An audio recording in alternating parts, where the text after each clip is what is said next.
Hello. My name is O. Worm Jacob. I'm a Christian couple counselor. You've heard the story of Kelly. She married with an unexpected pregnancy, but her marriage wasn't going well.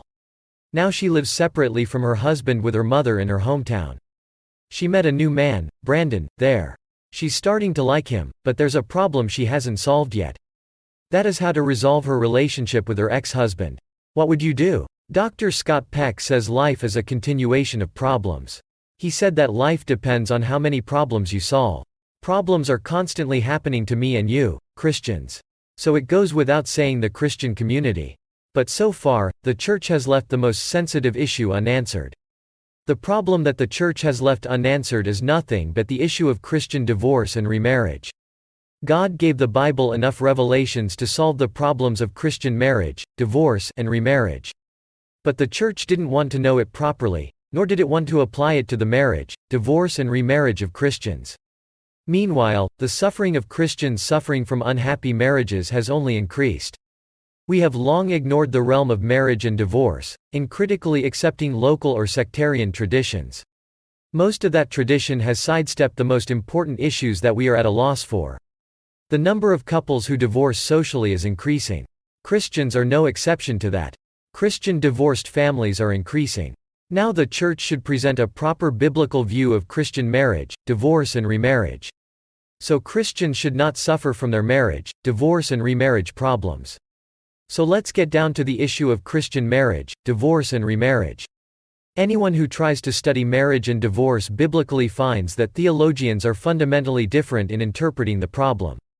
The church's view of Christian remarriage after divorce can be divided into three main categories.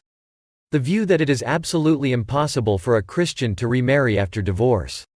The view that Christian remarriage after divorce is limited.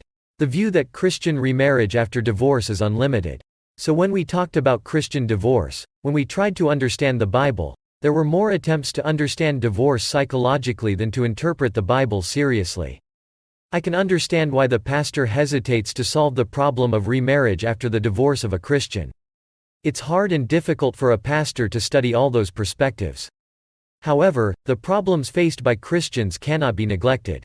Fortunately, God has given us enough revelations to solve the problems of Christian marriage, divorce, and remarriage. We have to learn how to discuss the basics of marriage and divorce first. If Christians do not discuss marriage and divorce and set the right standards, the values of the world will cover the church. If we do not do that now, all values of Christianity will collapse.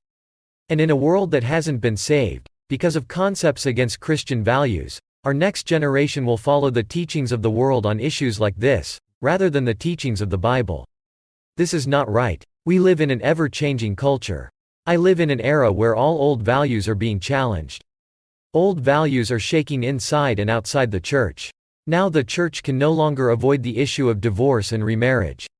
That's the reality. Today, a number of questions and crises about such problems are calling for solutions. From the next video, we are going to start the Bible's talk about marriage, divorce, and remarriage. So alarm setting, subscription and like, and please share it.